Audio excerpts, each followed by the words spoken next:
we have already seen actually the round off errors, right? We say if we need to store the numbers in limited precision, you will always get errors, right? Consider in decimal numbers, if you want to store 1/3, you get a 0.33, right? You multiply by 3, you get some number close to 1. And it also happens in machine, because machine also have limited precisions. For double is 64 bits, for float is 32 bits. So if you want to compute this one, right, we first define an x equals 4.35, then we multiply by 100. Let's see the answer. Let's do this way. All right, so the answer is 434, right? And if we look at the binary representation, the reason is in the binary representation. So when we do convert from decimal to binary, we put a 4.35 here, it will give us the binary number. Even though it shows only 22 digits, but indeed let's copy it here. Indeed, 4.35 equals to this in binary. And indeed, this one we will repeat it over and over again. So like this. So it's infinite number long, right? You can go on and on and on. So as a 64 bits or 32 bits float or double, you cannot store all of them. So when you multiply by 100, you already lose some of your last few bits. So in other words, when you assign 4.35 to x, x is not 4.35. All right, so when you want to print it, how about we print it? All right. If we print it, we still see 4.35. The reason is our cout has limited precision. So how can we print more digits?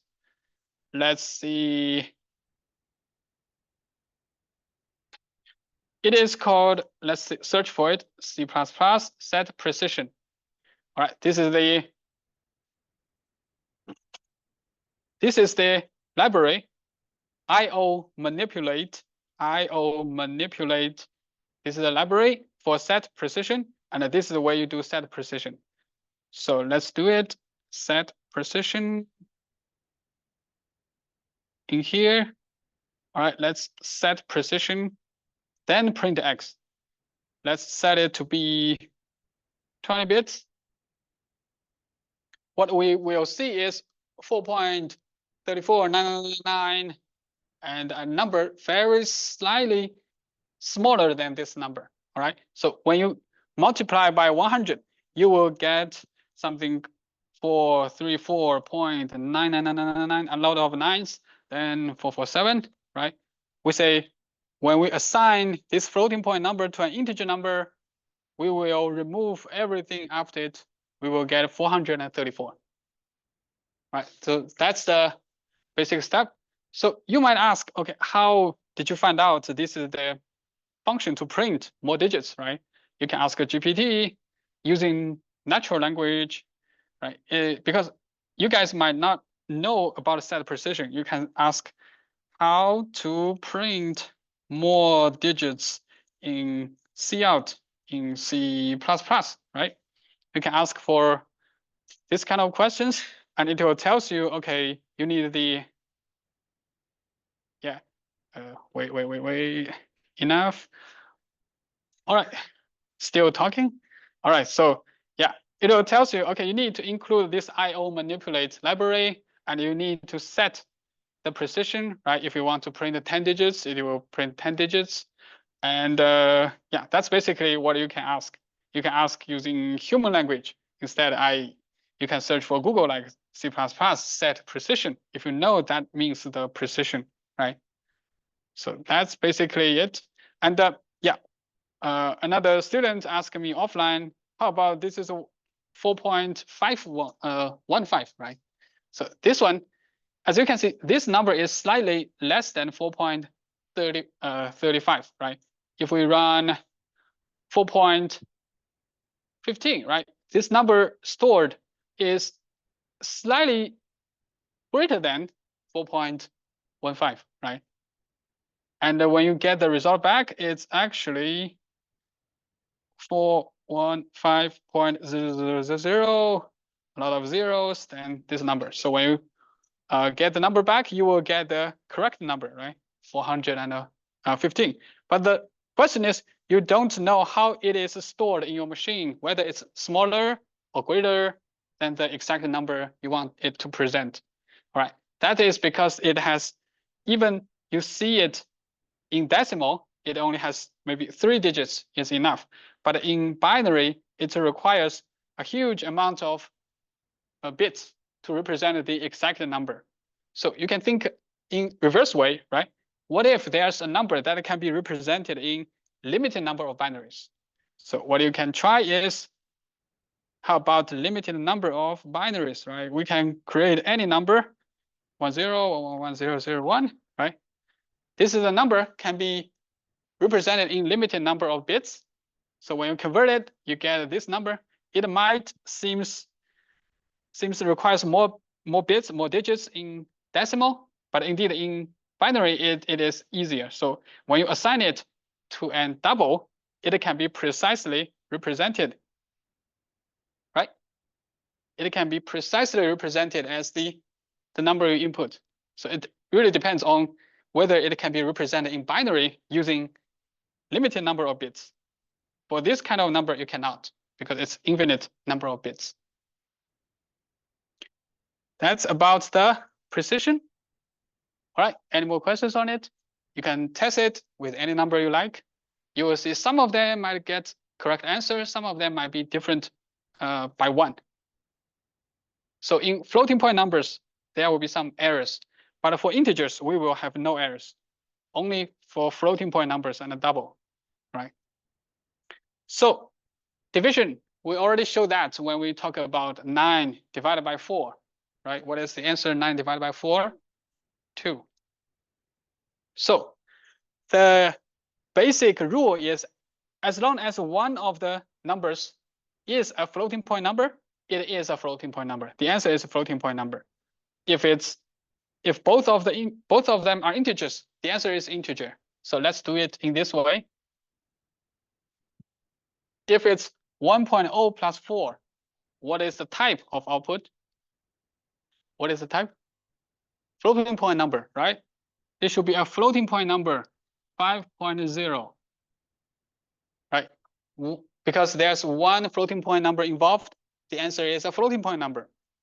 When we divide by 2, what is the answer?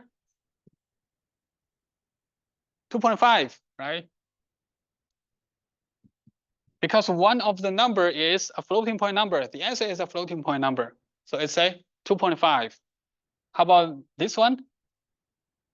1 plus 4 is both of them are integer. So your output is an integer 5. Then how about 5 divided by 2? Both of them are integer. So the answer is integer 2. Good. How about next one? 1 plus 4 is an integer 5, right? It's an integer 5 divided by a floating point number 2.0. The answer is a floating point number 2.5. Right? So the rules are easy to remember. As long as one of them is floating point number, the answer is a floating point number. If both of them are integer, your answer is an integer. So you can test that in your program. And for the remainders, we already know the remainders, right? And there's one difference between the remainders in C++ and math. So in math, the result will always be between 0 and n minus 1. So there will be no negative number. But in C++, if the a is a negative number, the remainder could be negative. So if it's -7, remainder 4, the answer is -3. So that's the slightly different from math. If you do it in math, the answer should be 1. Is it 1? Yeah.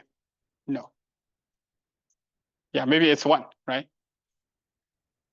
All right, so this is in C++. You can test that. Also, you can test what if n is a negative number, right? You can try it. It's not that important. Indeed, this is not so important, but just remember there's a negative number in the output of your modular operation. So we have a bunch of useful functions in C++. This is included in the math library. First one is the floor, right? What is the floor? Let's show it here. I already included the math. All right, so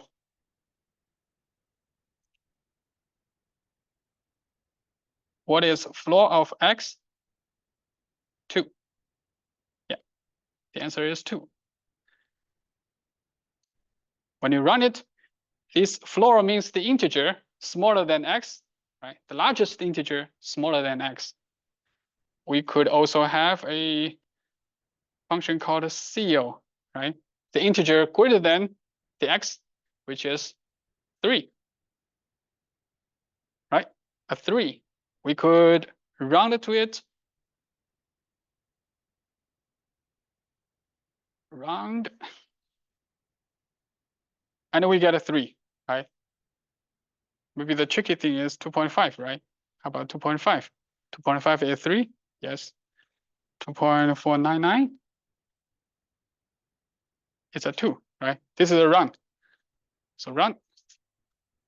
Floor, CO, round. These are the 3 useful functions. And there are more. ABS, absolute number. So if it's a -1, absolute number is 1.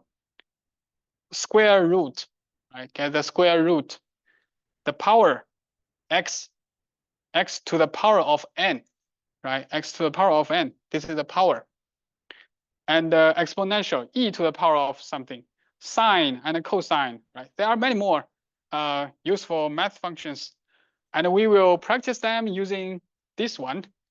How about we have ax squared plus bx plus c, right? We want to get the square root. Let me write it down. Ax squared plus bx plus c equal to 0, right? What is the root? Root equals to this guy, right? This is the, in your math, in your high school math, I believe, or middle school math, you will get this. All right, let's do it. How can we write a program to do it? Let's first define A, B, and C, right? Wait a minute.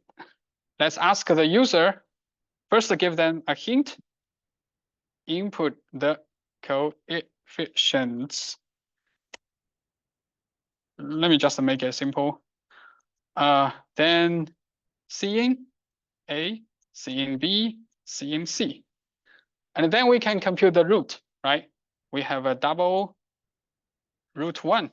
First root is something divided by 2 times A, right? I cannot remember what is that.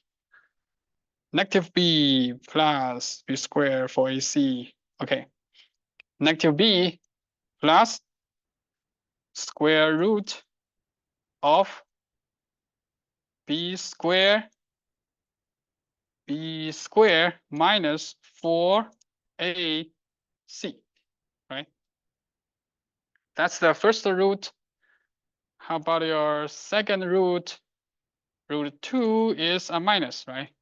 Minus B minus square root of B squared minus 4AC. All right, let's do the C out. Root 1, empty space, root 2, and the line. Right? In this way, you can compute the square root, the root of your quadratic formula. So let's run it. Coefficient, how about 1, 2, 1? Right? The square root is -1 and -1. How about its 131, right? Square root some number. I don't know if this is the correct one. Anyway, so this is how you can compute the square root or the root of your quadratic formula, right? What you can do is, remember we have another in the math function called power, right? Power, b square, we could make it a power of b and 2, right? This is b times b. b to the power of 2, right? This is power b to the power of 2. It's b square. They are exactly the same. And then we could run it, right? 131, right? The same thing. This is the power, this is square root, right? There are many of the things we can use. Any questions on it? But remember to include this C math, right? This is the library for the square root, power, and many of the functions. All right. This will be easy. Then let's go to the relational operators, or we learn about the booleans, right? These are basic booleans. We have a lot of arguments. Does 1 equal to 2, right? The answer is false. It doesn't, 1 does not equal to 2. And does 1 less than or equal to 2? The answer is true, right? We can assign these operations to a Boolean value. Let's try it. For instance, a Boolean value called a condition equal to this. We could assign a condition to a Boolean value, and we could output this condition. What will be the output? It's a true, right? What is a true? In integer, what is a true? 1. Yeah. So when you want to output a Boolean value, it will output its integer representation, which is 1. And also if, for example, let's try it a false, false will output a 0, right? So every condition, every Boolean value will have only 2 outputs, either 1 or 0. And we said we can assign an integer, assign anything to a Boolean value, right? We could assign 10 to Boolean value. What is the output? What is the output?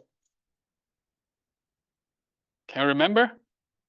We say anything other than 0 is a true, right? Anything, as long as this guy is not 0, it's a true. So you are assigning a true to a condition, then you want to print it. If we want to print a true, it's a 1. You can do even more. How about assign 1.5 to a Boolean, right? Again, it's a 1, right? Because 1.5 is not a 0. Anything non-zero, it's a true. Anything is true when you print it, it's a 1, right? So that's the condition. So we have this. You can print them as you like in your machine, right? You can test 1 by 1 and print. If you can see if this one are correct, it will print either 0 or 1. You will be able to see the results. So these are the operators, right? Equal, not equal. This one is called greater than, not called bigger than, all right? Called greater than. This one called less than. This one called greater than or equal to. This one is called less than or equal to, all right? You should know the English name for it. All right, about operators, right? Assuming you have conditions, you want to combine different conditions. First one is a operation called not. Everything is true. If you apply a not, it becomes a false. Right? Everything is false. You apply a not, it becomes a true. So you can do something like this. Initially, we have 1 less than or equal to 2, which is a true, right? We could apply a not. Now it becomes a false. And then we can print it. Yeah, it's a false. Right? This is a not. Not is easy to understand. So next one is and or. Right? And you have 2 conditions. You want to see if the whole expression is a true or false.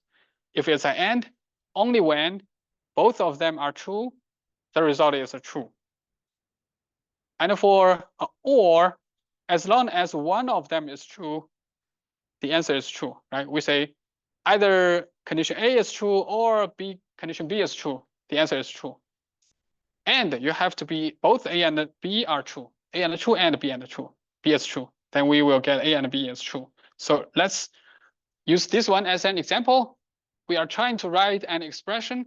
A is greater than B and B is greater than or equal to C, right? So let's write it, assuming we have three numbers called A, B, C.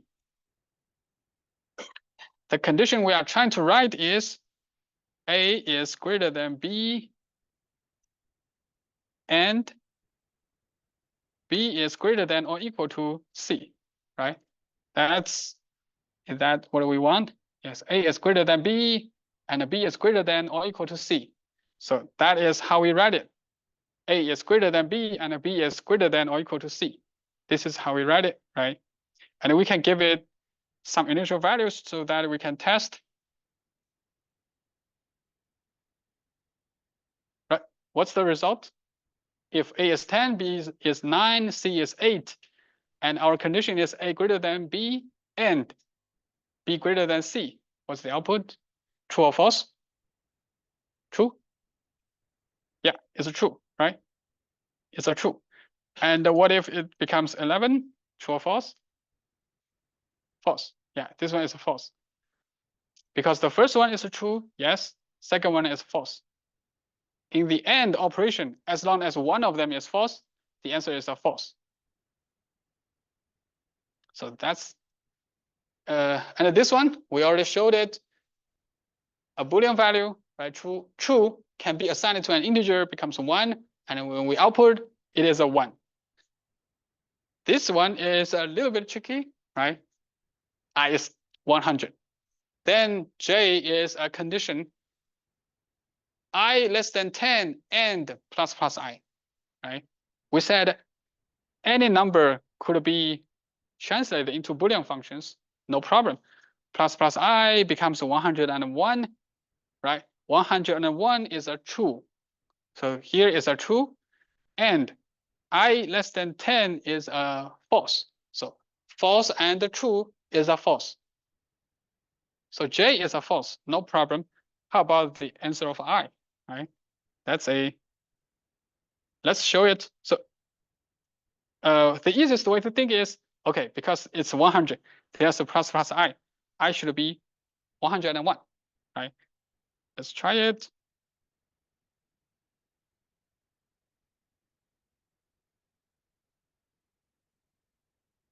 Let's output both I and J.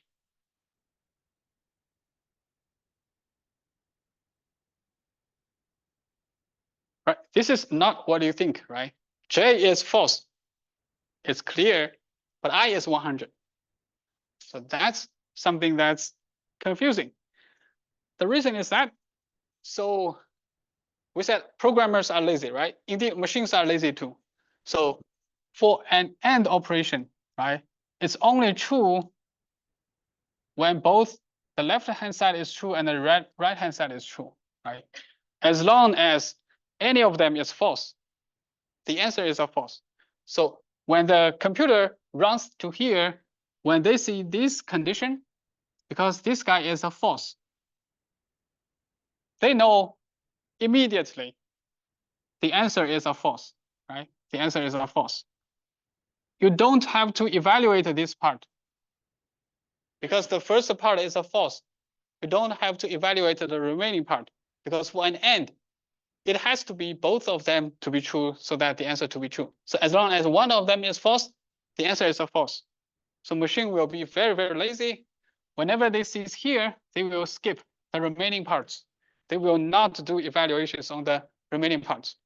So machines are lazy. It's called a lazy evaluation. Whenever they see the results, they will stop here. So that's why this I is still 100. And we will discuss more about lazy evaluation when we talk about the branches in our maybe next lecture. But at least for now, gives some of the impression that there exists this kind of things called lazy evaluation. And if this one is 1, the answer is different, right? If this guy is 1, left-hand side is a true. And this AND operation has to be, depends on the right-hand side.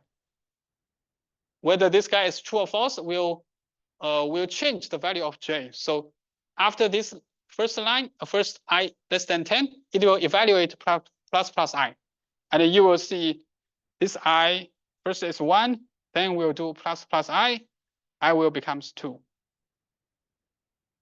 And this is something that's different from the previous one, right? Previous one, we didn't increment I, but this one increment I is because of the previous one is because of the lazy evaluation. But for this one is true. So the right-hand side will be evaluated.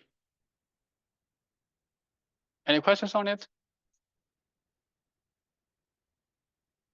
Yes. Why is the 940 not use bool but use int?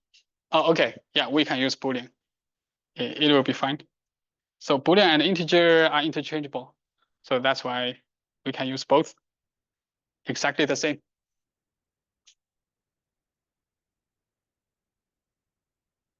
No more questions? We will cover that more when we talk about the branches. Don't worry about that. So this one is the one I have already showed. All right. So something that's very similar to logic operations, right? True and true becomes true. We have something called bitwise operations.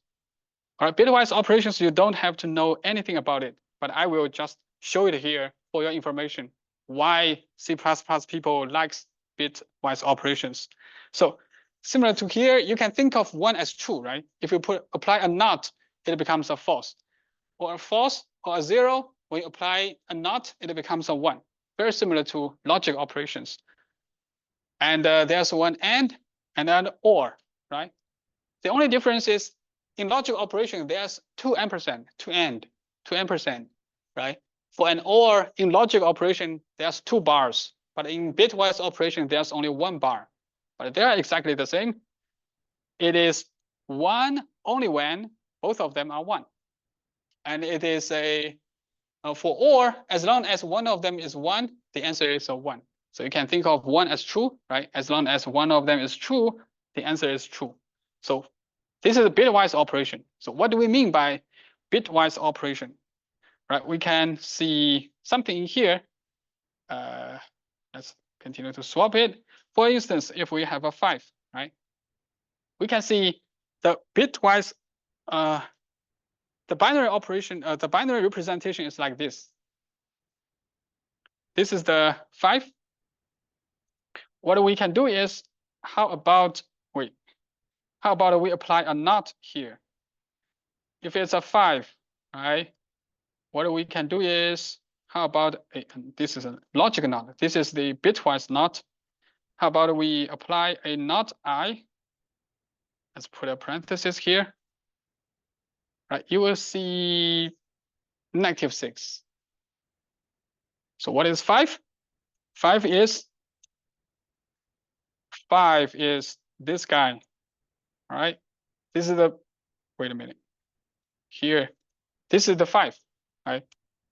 What is -6? -6 is this guy. Wait, why do I always turn here? Yeah, let's make them. Yeah. Right. This is the 5. This is -6. When you apply a bitwise not, every 0 becomes 1, every 1 becomes 0. So that is bitwise operation. And similarly, what we can do is we can apply, for example, j equal to 6. And what is 6? 6 is a bunch of zeros. And the last 2 bit is 110. Okay, that is 6. It's 2 plus 4, right? What we can do is, how about I and j, right? What is I and j? What should be I and j? Let's see, 0 and 0 is a 0, right? false and false is a false. 0 and 0 is a 0. A bunch of zeros. 1 and 1 is a 1. It's a true. 1 and 0 is a 0. 1 and 0 is a 0. So the output is 100, which is a 4, right? You can do similarly, you can do OR, you can do many things. They are basically doing bitwise operation. You can think of every bit as true or false, and you are doing the bit by bit. You will align to the right, right? You align to the right. You can also do, for example, if it's a 9, right? 9 is 1, 0, 0, 1, right? You align to the right and put a bunch of zeros in the in front, and then you can do AND operation, right? And when this two ends, this one becomes 1, right? Everything, as long as there's one bit that is 0, it is 0. So that is bitwise operation. And there's one more bitwise operation, which is called a different from logic. This is called XOR. XOR. This one is called XOR. XOR means whether these two bits are the same or different, right? If these two are the same, this answer is 0. XOR requires the two bits to be different. If these two are different, it's a 1. So if these two are different, it's a 1.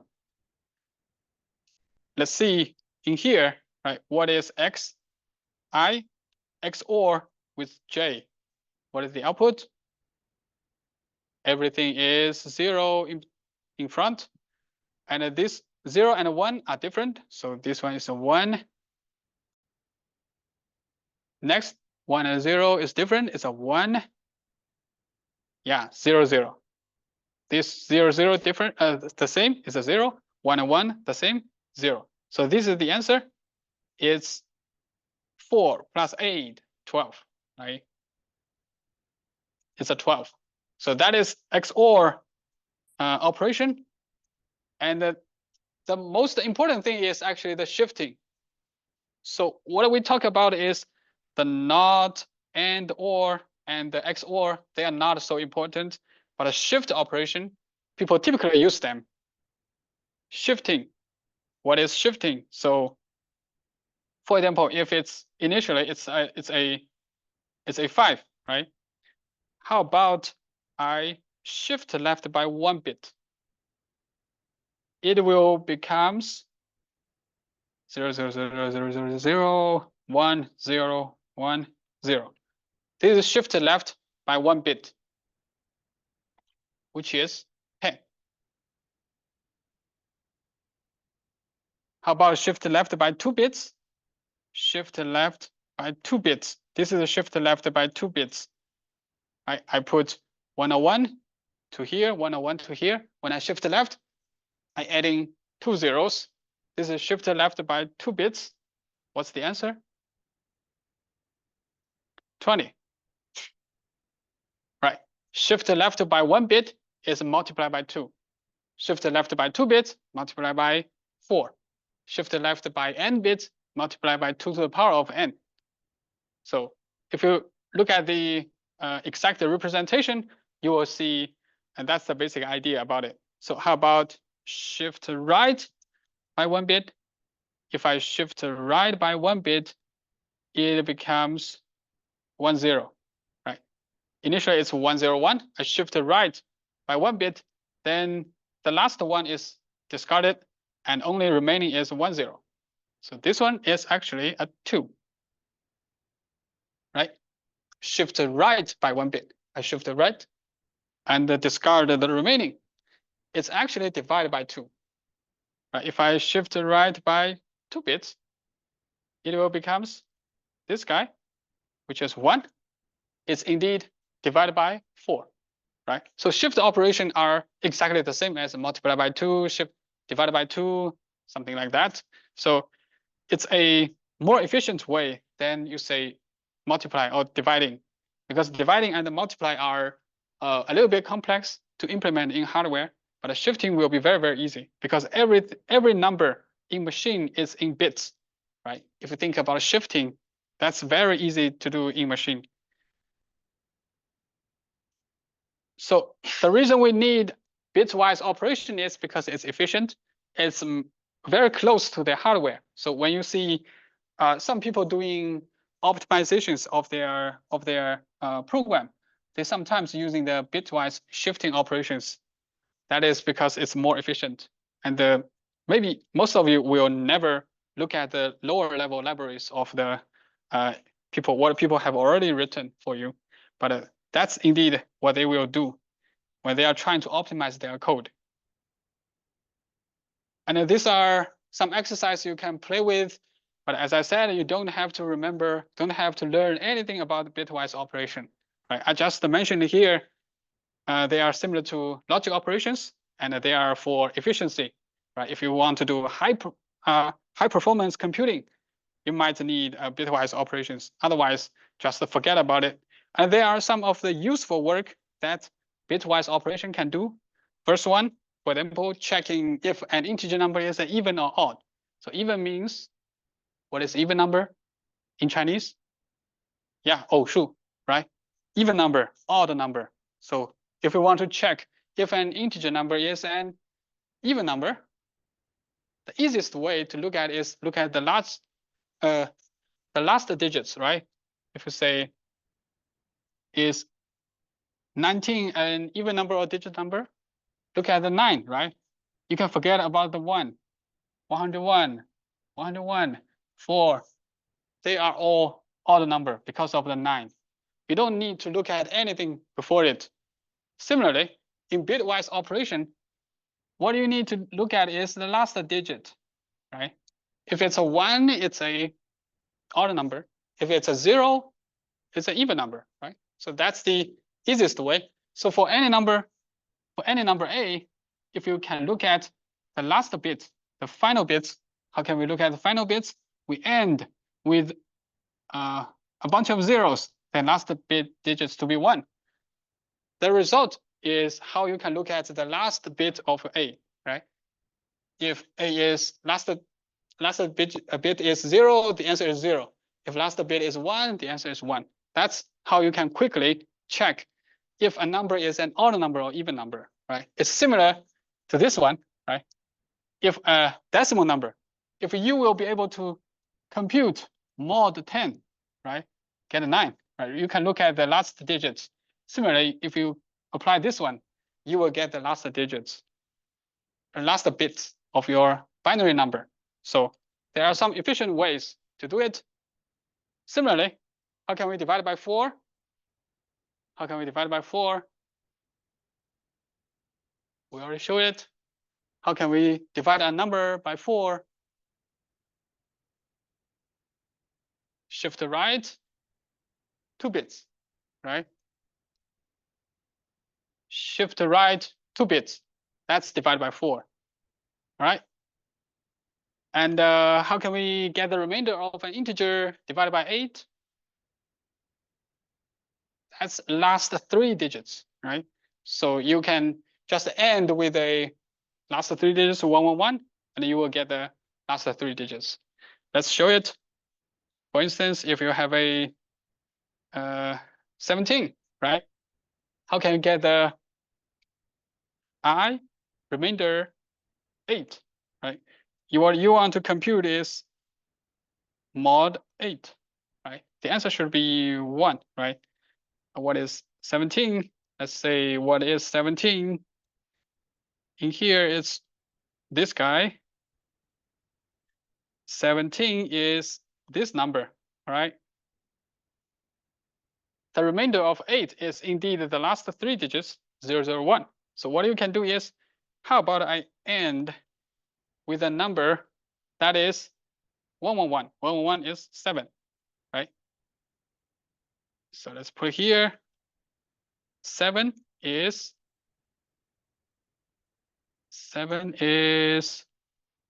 111, right? When you end these 2 numbers, you will get the last few digits. Let's put a 00 here so that you will not get confused. 7 is 111, right? When you end these 2 numbers together, you will get a 001. And that's the way you can compute the remainder, right? Remainder of 8, remainder of 16, remainder of anything. You don't need to do dividing, right? In the typical case, you need to divide by 8, then minus that number multiplied by 8. So that get remainder is a complex operation. But if this number is 2 to the power of something, that will be very easy to get. But anyway, forget about anything I just discussed. We're not covered in any of your questions, exams, right? Just for your information. And some weird guy might write code in this way, not a character, then shift left by some numbers, right? That's really weird writing, because a character are exactly the same as numbers, right? 97, then we make them a binary code. Then after it becomes a binary, we do a negation or a not operation, right? Shift flipping 0 to 1, 1 to 0. Then we do shift left by 3 times or multiply by 8. Yeah. Anyway, if someone write a code like this, right? Never collaborate with them, because this is really, really confusing. Don't do that way. But this is a valid way to write your code. And this is how you can check a number represented in binary. You can use the bit set. This is the library you could use, but I will not talk about it. If you guys are interested, you can go to it. So we will cover this guy. This guy is important. A bit operation is not. This one is important. So this one is we call it conditional ternary. Ternary means there are 3 guys involved. First one is called a condition. Second one called result. Next one is called result 2, right? We have 2 results. It means we first evaluate this condition. Is it true or false? If it's true, you will return result 1. Otherwise, you will return result 2. So let's do it. Maybe we have examples. Yeah. In here, put it here.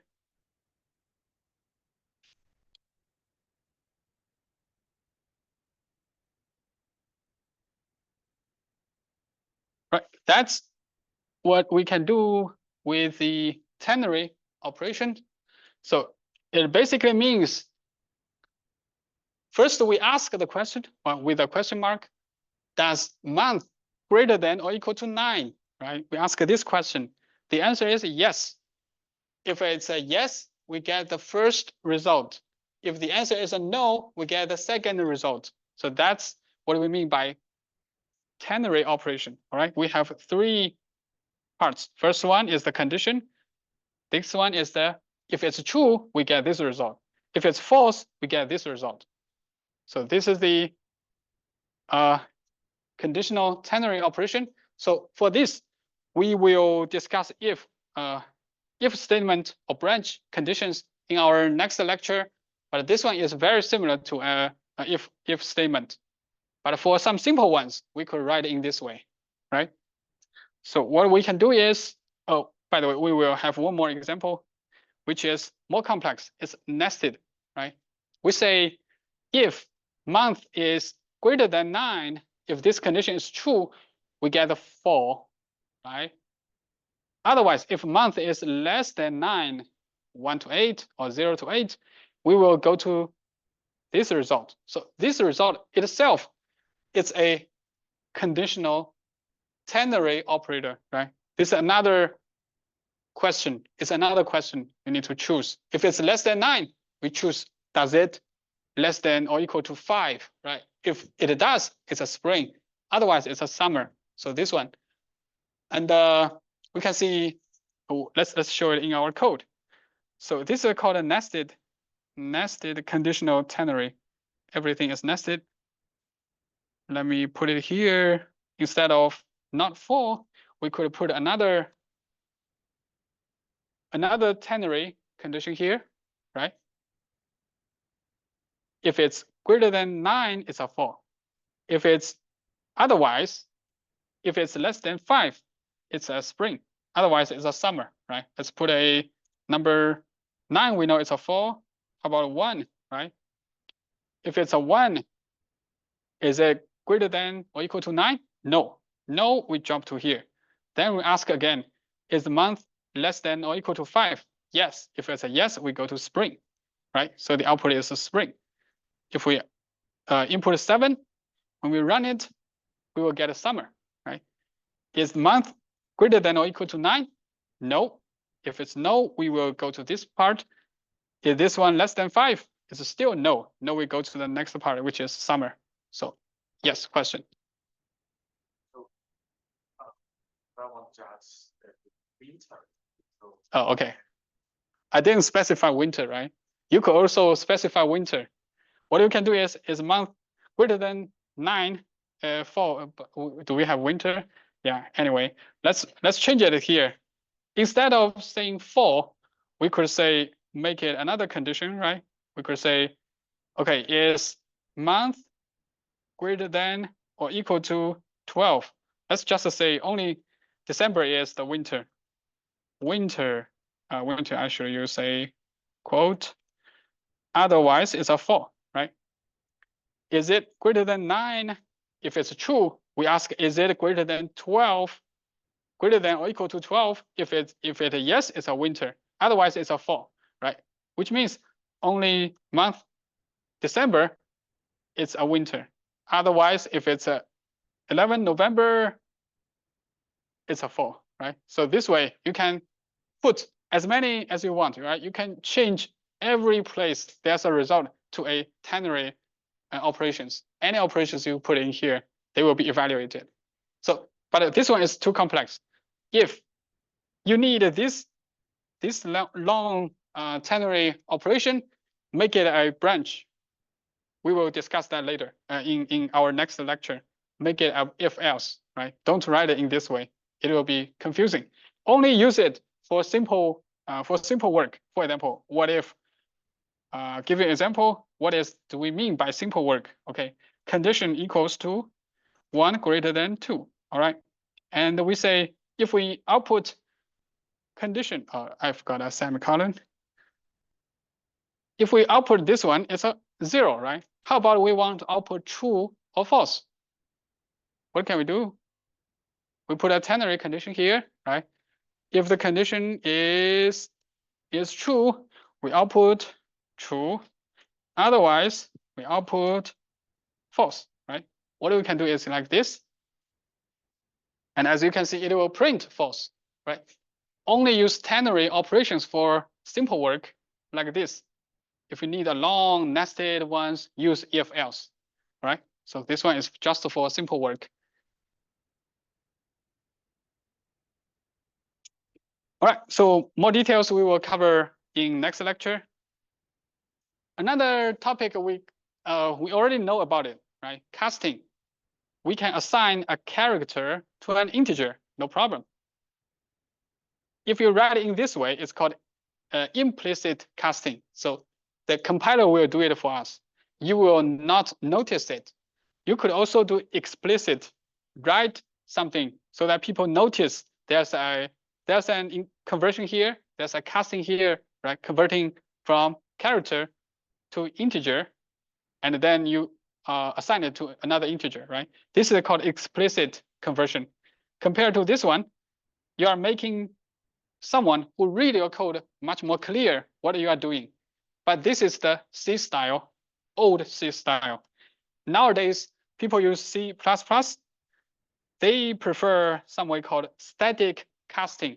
So you type more words, right? You type more, but you are making the user get a more familiar with, or they get the idea that you are doing the casting, right? You give a name, static cast. When you search for casting, you can just search for cast, right? In the future, we will have dynamic casting and many casting. So this one is better because for this, you don't know you are doing casting sometimes. You will forget what you are doing. And indeed, if you want other people to making sure your code is correct by just reading the code, you can write something like this. But in real time, right, in the runtime, this line, static casting or explicit casting or implicit casting, they are all the same. there'll be no difference between them. Just the more writing, more clear to the people who read your code. That's all. And there's one more benefit is allow the compiler to check if there's any wrong with your castings. But this one, we will discuss that when we talk about class and pointers. We can cast from one type of pointers to another type of pointers, right? Especially from classes. That we will discuss more later, but at least for now, for some of the simple casting, try to use static cast. But if you forget, it's also fine, all right? Try to use this one because it's also tedious to write the code in this way. All right, so precedence, we talked about this one before, right? When we calculate the number of dollars, calculate the value of dollars given the number of coins, we say multiply has higher priority than plus, right? We say they will do multiply first, then they will do plus. So we call it, given a name, it's called precedence of operators. If you have multiple operators, multiply and plus, they will always do multiply first, then do a plus. All right, and there are also many rules, such as the logic operations. This one, comparison operators are higher than the logic operators and or, right? You don't have to remember it, okay? There's a full list here. If you want to click, it shows all these operators. It is a long one, right? From here, priority level 1 until priority level 16. But you don't need to remember it. When you want to use it, you can check this list. But it really doesn't matter. The only thing I believe I can remember is, multiply is higher than plus, right? That's the only thing I can remember. You guys don't have to remember anything about it. If you need it, you can check it. There's only some exercise, right? This one, what's the answer? How does it do computing? First step, 2 times 3, right? Get a 6. Second step, 6 divided by 4, get a 1. Last step, 1 plus 1, get a 2. If you can understand this, you're fine, right? For all the others, you don't have to remember. But I will just put an exercise just in case someone write coding this way, right? What is this one? Does it do 1 plus 3 first? Or does it do 3 greater than 2 first? Right? Most likely you cannot remember. I cannot remember too. So, but I will try it in my Xcode. Let's show what's the answer. Let's put a parenthesis to the outside, right? What are the two results? If I do plus first, what's the result? 1 plus 3 is 4, right? Then 4 greater than 2 is true. True is 1. So either it's 1, or I will do 3 greater than 2 first, which is a true, which is 1. Then 1 plus 1, which is 2, right? There are 2 possible answers. If I do plus first, answer is 1. If I do greater than first, answer is 2. So let's see. The answer is 1, right? Which means it will do 1 plus 3 first. Then compare 1 plus 3, the answer with 2. So you don't have to remember it. If in your code, I would prefer to write coding this way, right? Using parentheses to group them so that the people who read your code will still be able to understand it.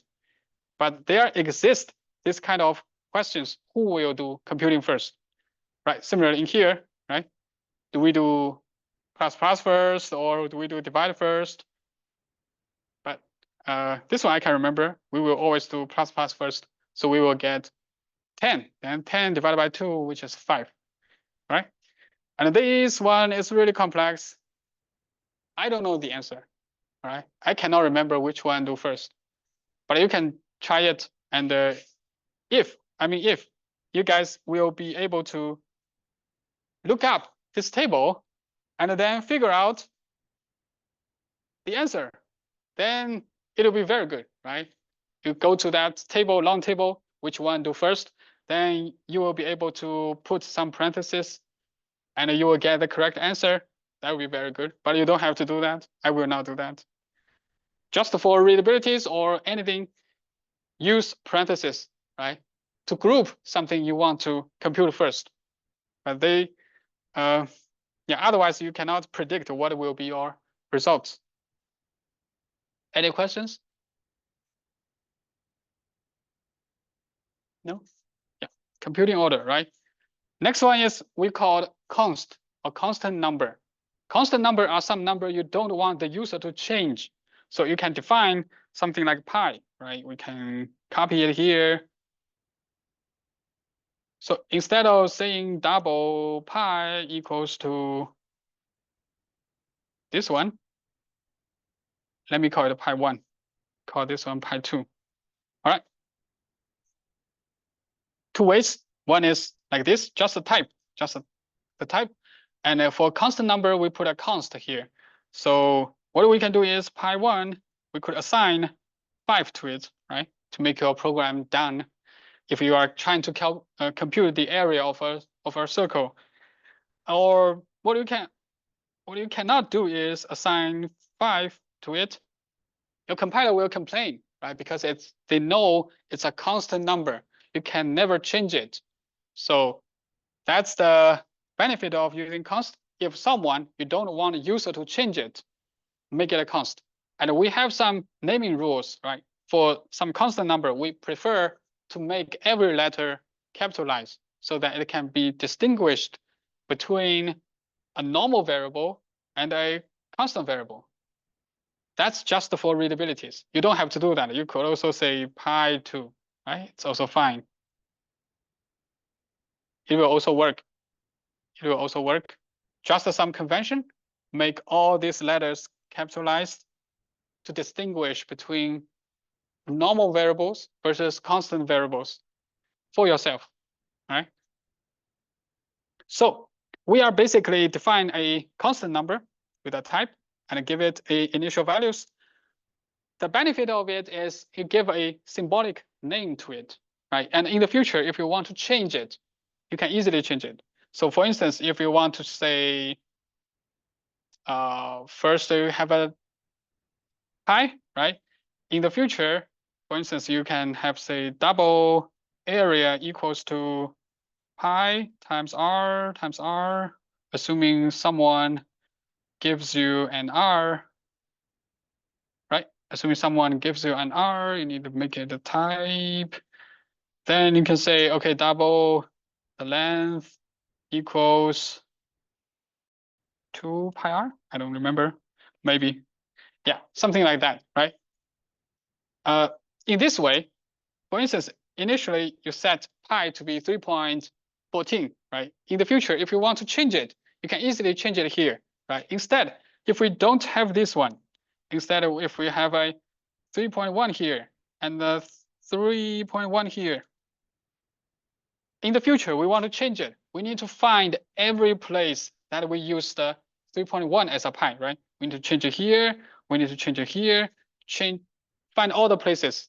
That will be tedious work. But instead, if you have a variable, give it a simple name, right? Then it will be very easy to change. Just to change this place, right? This is the only place you need to change. That's one benefit, easy to change.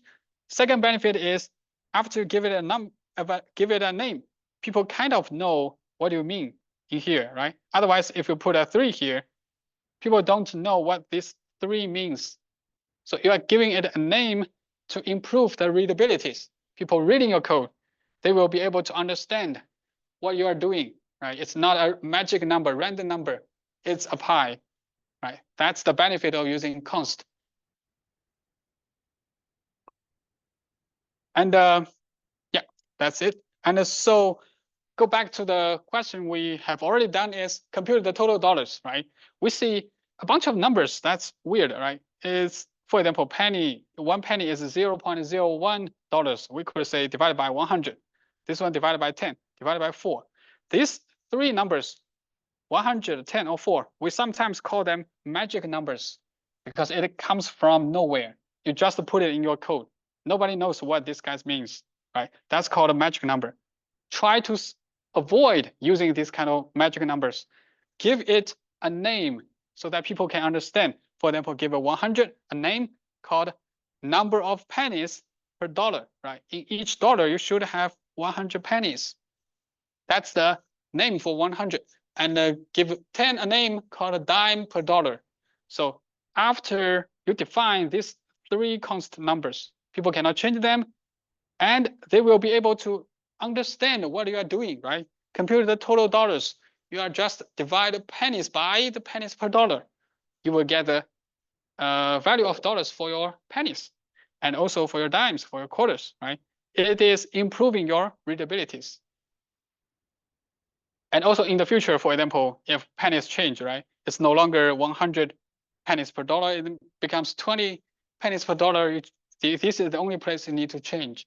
So that's the good part about using a constant numbers. Right? Any questions? No? So const means read only, right? It means read only.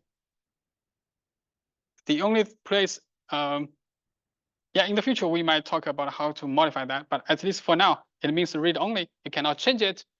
And also C++, in the new standards, they introduced another one called const expression. Const expression. It is indeed it's more constant than the const. So this number is predefined in the compile time. So it's actually a better name for constant values. The old const is actually, we should name it, we should call it read only. But anyway, we can skip that. But if you guys see some of the code, especially the newer codes, people using constant expression, from your mind, they can be similar to constant numbers, or const, right? But for your project, for your homework, just use const. You don't have to use the constant expression, all right? Just use const. But I put it here just in case you guys see some code using this one. It's for advanced programming, if you think about that way. And also, this is for the future, right? For the new standards. Next, I will talk about something very, very old. In the old days, people try to define their const in using this one, right? A pound, then a define. They define and we call it a macro. And they can define something like this, right? We define a const, this one equals to some number. They define this symbol as a 100.0 or 100.0, right? They are defining constant in this way.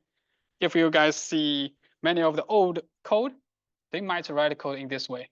It's still working. It still works in nowadays, right? You can also do it in this way, but it's not suggested. You can also do it. What it does is, indeed, the preprocessor, which is the first step of a compiler, they will replace every name they see in this one. They are doing replacement. Every name they see it, they will automatically replace it when they are doing compiling. So it's indeed more efficient, actually. It's basically doing replacement. But it's not suggested for C++ style. I would suggest you to just use the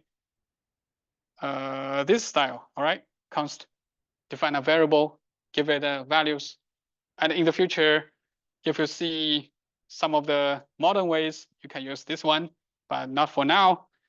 And in the older code, if you see this pound and a define macro, don't panic. It's just a constant number, right? If you don't want to read the older code, skip it this one. So, any questions so far? Any questions? No? Because there are so many concepts here, right? Just in case you guys don't follow. And the last one I want to talk about is called enum, or enumerate. We want to enumerate the possible values that a type could represent. So for integers, right? If you want to enumerate, it's infinite, right?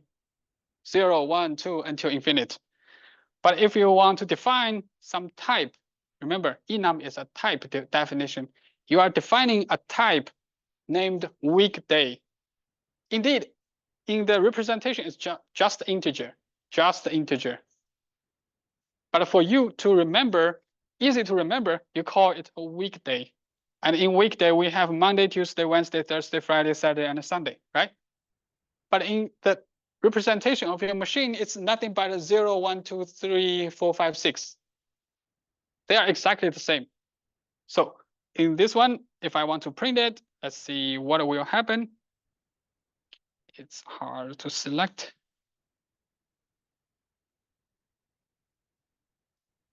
All right, so we first define a type, an enum type, enumerator type called a weekday. You can choose any of the values in here, and you are defining a new variable called a lecture day, and the type is weekday. This is the type, weekday, similar to int, and we assign the value to this variable, and we print it. Right? As we can see, if we print it, it's a 1. We said the first one is a 0, second one is a 1, third one is a 2, then on and on, right? First one always start with a 0. What if you want to change that, right? I said enum are nothing but integers. So you can assign an integer to any of them,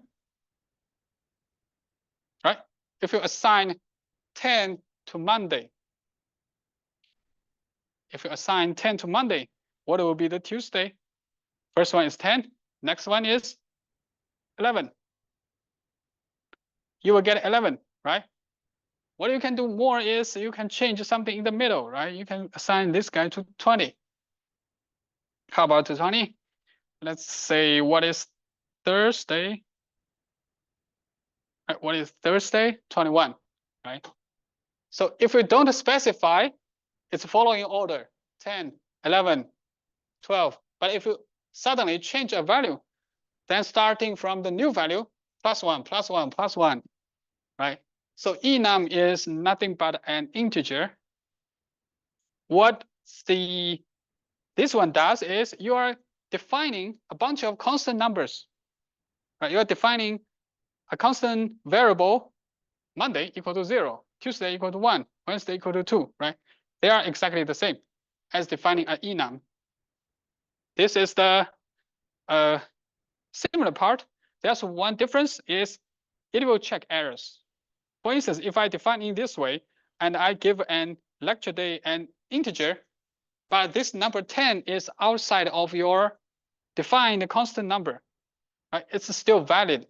It's still valid because 10 is a valid number for an integer, right? You never specify the range for your lecture day. So this one is valid, but if you look at here, assuming I don't have any of it, I could assign 1. I cannot assign 1. Wait a minute. Is that so? Failed. Okay. I can only assign the values in the middle. If I assign 10, right? It doesn't work, right? The only thing you can assign is the values in the middle, inside the enum. You can do that. And we talk about casting. Let me try cast. Can I do casting? Explicit casting. Can I do that? Not sure. Yeah, it will work, right? You could cast. This is called explicit casting, right? We could do static cast. Let me see, static cast to the type of weekday from an integer.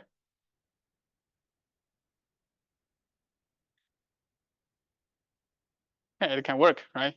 Let's see if I make it 10, then it will becomes 10, 11, 12. There will be no 1 in this one. Let me see if there's an error. Still no errors, right? So casting is sometimes dangerous. So the best way to use enum is to assign any values from these enums. If you define Monday, assign Monday to it. Do not assign explicit numbers to it, right? Because you say it's a weekday. When you assign a number to it, even it's 10, your compiler will complain, right? That's a good hint. You are doing something wrong, doing something wrong. It's better to assign the exact values from these enum types.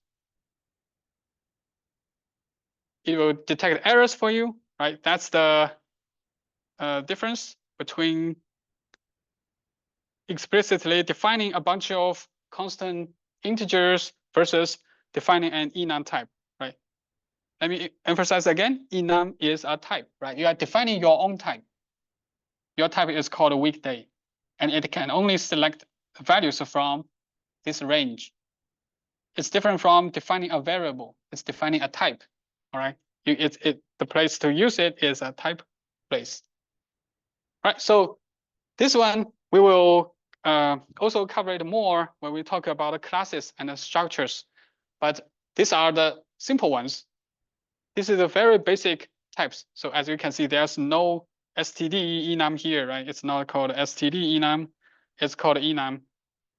But enum is very basic. In the very old C days, they exist. It's very similar to int, float, char, right? Any of the data types.